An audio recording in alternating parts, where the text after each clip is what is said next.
Pas një hetimi disa vjeçar të kryer nga prokuroria e Beratit, lidhur me kultivimin e bimëve narkotike, policia vuri në pranga një person dhe shpalli në kërkim 2 të tjerë. Shërbimet e policisë vendosën në pranga Shaqir Helmin, ndërsa janë në kërkim të Bardhok Lleshi dhe Enver Muça, të cilët në bashkëpunim me njëri tjetrin dyshohet se kultivuan një sasi kanabis në fshatin Mendrak të Kuçovës në vitin 2021. Sasi e cila u azjesua në atë kohë nga policia.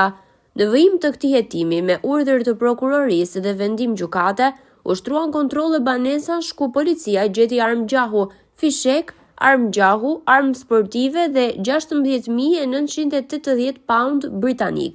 Lidhur me këto materiale, po hetohen në gjendje të lirë 3 persona për veprat penale, prodhimi dhe mbajtja pa leje armëve të gjuetisë dhe sportive, mbajtja pa leje dhe prodhimi i armëve shpërthyese dhe i municionit, si dhe një shtetas për veprën penale, pastrimi i produktit të veprës penale ose veprimtarisë kriminale.